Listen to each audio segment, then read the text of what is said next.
La nouvelle vient de tomber, ne sont pas surpris. Le Burkina Faso est aujourd'hui une des nations les plus désirables en Afrique. Au point où même les Blancs américains veulent visiter le Burkina et veulent avoir le passeport du Burkina Faso. Nous pensions que c'était juste un phénomène africain, mais ça va au-delà des frontières africaines. Les gens commencent à se déchirer pour avoir la nationalité burkinabé. On en parle en détail dans cette vidéo. Stay tuned. Même ceux qui ne sont pas africains sont intéressés à devenir burkinabé. Donc récemment, le ministre en charge de la justice a fait une sortie. On va le laisser s'exprimer, puis on revient. Eh bien, malgré la phase actuelle de turbulence de son histoire, le Burkina Faso reste visiblement un pays fréquentable. La preuve avec la naturalisation de 72 personnes de 16 nationalités différentes autorisées par le Conseil des ministres de ce jeudi. Notre pays reste toujours attrayant, a dit le ministre en charge de la justice. On écoute Maître Dasso Bayala. Le deuxième rapport était relatif à la naturalisation de 112 personnes qui ont fait la demande d'acquérir la nationalité burkinabé et qui sont de 16 nationalités différentes. Bien entendu, comme le prévoit la loi, le Code des personnels de la famille, il y a deux modalités qui se scindent en plusieurs autres modalités pour acquérir la nationalité burkinabé. Il y a bien entendu l'attribution comme nationalité d'origine lorsque vous êtes né, par exemple, d'un père ou d'une mère burkinabé et que la nationalité burkinabé vous est octroyée en tant que nationalité d'origine. Mais il y a la possibilité aussi d'acquérir la nationalité burkinabé, dont entre autres, par décision de l'autorité publique, bien entendu que nous avions résumé sous le thème de la naturalisation, donc l'acquisition de la nationalité burkinabé par décision de l'autorité publique. Bien entendu, les conditions sont décrites au niveau de l'article 158 à 163 du Code des personnels de la famille, qui sont des conditions d'une durée de résidence au Burkina Faso, d'être d'une bonne moralité et bien entendu de ne pas faire l'objet de condamnation pénale, ce qui assure l'autorité publique, bien entendu, de ce que la personne qui demande la nationalité burkinabé est d'une bonne moralité et pourra contribuer au développement du Burkina Faso. Donc ce qu'il faut dire, c'est que notre pays reste toujours attrayant parce que c'est, entre autres, la troisième fois en moins de 6 mois que nous venons avec des décrets de naturalisation de plusieurs personnes de nationalités différentes, ce qui prouve qu'aujourd'hui, le Burkina Faso est une des destinations, est une nationalité qui est convoitée. Comme le ministre disait, vous avez suivi, c'est la troisième fois seulement en 6 mois qu'ils ont donné la citoyenneté à des ressortissants de pays différents. Et on vous parle ici de 16 pays différents, les gars, c'est énorme. Ça montre à quel point le pays est attractif. Mais c'est surtout des données qu'on ne devrait pas négliger. En tant que personne en affaires, ça montre clairement que les gens sont prêts à aller aménager et vivre au Burkina Faso pour pouvoir encourager le régime présent. Maintenant, ça envoie aussi un message très fort par rapport à ce que les Africains recherchent en termes de la qualité de leader que les Africains veulent. Les Africains en ont marre et veulent voir leur pays avancer. L'image que le Burkina Faso est en train de façonner, c'est une image qui nous rend d'être fiers. Je connais beaucoup d'Africains ici, quand on leur demande, vous êtes d'où? Je ne dirais pas les pays d'où ils sont. Ils disent qu'ils sont du Burkina Faso. Et grâce à Ibrahim Traoré, tout le monde se renseigne. Et maintenant, tout le monde connaît le Burkina Faso. Même ici à New York, vous serez surpris. Jusqu'à New York. Et je suis dans un cercle de personnes très fortunées. Les Blancs, les Noirs, les Asiatiques. Ils vont vous dire qu'ils connaissent le Burkina Faso grâce à Ibrahim Traoré. C'est un homme qui se fait respecter naturellement par les Africains et même les non-africains. Pourquoi? La prise de décision, la qualité des décisions qu'il prend. C'est quelqu'un qui a décidé de ne pas prendre un salaire de président. Il continue à toucher son salaire de capitaine, les gars. C'est quelqu'un qui a mis devant le peuple. C'est quelqu'un qui met les intérêts de la nation devant. La dernière fois que ça arrive dans les pays francophones, on compte à peine le nombre de pays francophones qui arrivent à suivre ce motto. C'est rare. Mais ça montre également à quel point les Africains, la population veut le changement. C'est très fort.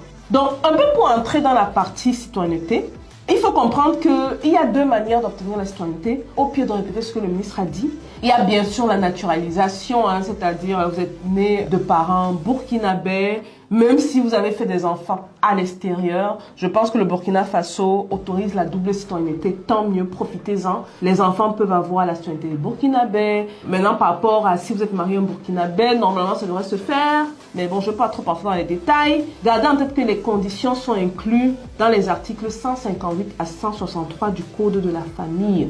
La deuxième manière d'avoir la citoyenneté, c'est par décision des autorités, bien sûr. Et il y a des conditions qui sont données. Le temps de résidence dans le pays, bon, ça, c'est pas spécifié. Je pense que c'est à leur discrétion. Il faut avoir une bonne morale. Par exemple, ne pas avoir d'historicité ou de problème avec la justice ou avec la police. Il faut idéalement être un panafricain. Ce qui est sur ce qu'il y a plusieurs qui ont eu à bénéficier de ces avantages au Burkina Faso. Parlons peu et parlons bien. Depuis la prise de pouvoir d'Ibrahim Traoré, a façonné et changé la manière de penser des Africains. Si vous saviez combien d'Africains de la diaspora ne trouvaient pas leur pays désirable, parce que chaque fois qu'on parle de leur pays, la plupart des pays francophones, ils vont te dire, mais je veux rentrer là-bas, pourquoi? Le pays est gangréné, corruption, favoritisme, tribalisme, nommez tous les mots qu'on connaît de l'Afrique. Pourquoi je vais rentrer? Imaginez la diaspora américaine qui est la plus riche. Pourquoi ils vont rentrer, soi-disant développer leur pays? Pourquoi? Si c'est que quand, avant même d'arriver, s'ils veulent venir ouvrir un business, on va leur dire budget corruption. J'ai parlé de ça ici en 2020, on n'a pas dit quoi sur moi sur les réseaux sociaux. Elle parle de quoi? Budget corruption, elle parle de quoi? Heureusement qu'il y a des personnes en business qui ont l'expérience, sont venues dire que mais la petite, elle sait exactement de quoi elle parle. Donc vous voyez, peut-être vous quittez votre pays ici, vous avez peut-être 3 millions de dollars dans la poche, ou 4 millions de dollars dans la poche. Vous allez investir. Oh, vous avez beaucoup d'argent. Mais sur le truc là, vous savez comment ça se passe. Mettez même un 20% à côté. Pour nous, des gens qui ne maîtrisent rien au business. L'argent que tu as travaillé dur. Maintenant, il faut que quand tu arrives, tu commences à distribuer ici. Et on a tendance à oublier que c'est tout le monde qui veut prendre quelque chose. Tu vas partir de ton 3 millions là. L'argent même que tu auras pour investir même dans le projet, tu te retrouves à 800 000. Et c'est comme ça que le projet va à l'eau, parce que l'argent allait dans les maisons et les petites, ou même les petits des gens. Il y avait un réalisme et un pessimisme qui s'expliquaient. Parce que les gens disent une chose, puis quand on arrive sur le terrain, on se rend compte que c'est ça. Dans certains pays même, c'est pire que ça. Pourquoi la diaspora donc prendrait son argent et irait investir ailleurs? Elle peut le faire ici. Ici en Occident, on va aller lui demander que bon, tu vas ouvrir ton business, quelqu'un à l'administration ne va pas lui dire, tu veux te lancer dans, je sais pas, dans la transformation du plastique, hein? Viens déposer ton 5% ici. Jamais. Au contraire même, vous avez besoin d'aide. Il y a des structures en place qui peuvent vous aider pour former le personnel, pour vous financer, pour vous faire avancer, parce qu'on voit la vision. On a tellement d'exemples de personnes de la diaspora qui sont parties, qui sont revenues. La plupart, ils partent. C'est chaud. Ils ne sont pas partis par manque de vision, au contraire. Ils pensaient qu'ils pouvaient venir aider. Ils échouent. Donc imaginez la joie quand on a un président qui nous dit vous pouvez venir investir. Et s'il y a la corruption, ne serait-ce que dans une instance, remonter l'information le plus tôt possible. Vous imaginez la joie de ces Africains de savoir que voilà quelqu'un qui veut vraiment faire avancer son pays. Pas qui veut faire avancer son pays à 30% ou à 10%. Que quand même, il ne faut pas dire qu'on n'a rien fait. On a quand même fait ça. Tu fais 10% du potentiel du pays pour toi. 30 millions, 100 millions, 150 millions d'habitants. Pour une personne, il faut vraiment être mauvais en mathématiques pour te dire que 1 est supérieur à 100 millions, ou à 40 millions, ou à 20 millions, ou à 30 millions.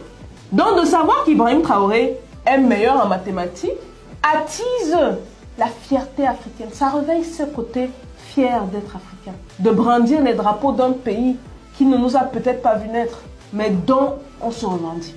Le peuple parle, et comme d'habitude, les plus sages seulement écouteront. Les moins sages continueront leur route et vont écrire leur histoire dans le livre maléfique africain. Et comme d'habitude, la population se rappellera qui était bien, qui ne l'était pas pour elle. Donc je tenais à faire cette vidéo aussi parce que c'est quand même une vidéo, une nouvelle qui m'a assez frappée. Surtout quand j'ai suivi le discours du ministre en charge de la justice. Je me suis dit, bon, c'est sûr que la citoyenneté burkinabé est convoitée, mais si c'est autant convoité, et puis j'ai écouté, puis je me dis, bon, quand même, il y a beaucoup d'Africains, que ce soit ceux qui sont sur le continent, qui en ont marre de leur pays, qui veulent carrément aller au Burkina, que ce soit ceux de la diaspora qui vont se dire, bon, au moins je suis toujours en Afrique, Je suis avec Maman Africa, c'est ce qui compte, c'est le plus important, c'est que ce soit l'Afrique, c'est l'Afrique qui gagne. Même si mon pays ne veut pas m'accueillir, même si mon pays est gangré de tous les maux que certains pays connaissent et tout. Puis, en fait, c'est un message tellement fort de savoir que toutes les nationalités, même les Américains, courent au Burkina pour demander leur citoyenneté. C'est un message très fort au niveau de ce que les gens veulent. Et c'est drôle parce que je dis souvent qu'en business, c'est la donnée qui guide le business. C'est la donnée et rien d'autre. Ce n'est pas les émotions, ce n'est pas le ressenti, ce n'est pas la petite bulle dans laquelle on est. Parce que je sais que parfois on a tendance à s'enfermer dans une bulle d'un certain nombre de personnes. On perd pied avec les réalités sur place de la population. C'est pas ça. C'est pas ça qui fait la différence. Et je pense que la donnée ici est très claire. La donnée est que les Africains veulent des élites conscientes. Les Africains veulent des élites visionnaires. Les Africains veulent des élites qui arrêtent de penser à elles. Des élites qui pensent à la masse pour une fois. Et ce qui se passe, c'est qu'à l'ère digitale où on est, les choses sont accélérées. Il n'est plus ici question de dire que bon, tu vas t'asseoir quelque part, tu vas manger tout l'argent, ou tu vas faire la corruption. La vérité est en train de sortir petit à petit.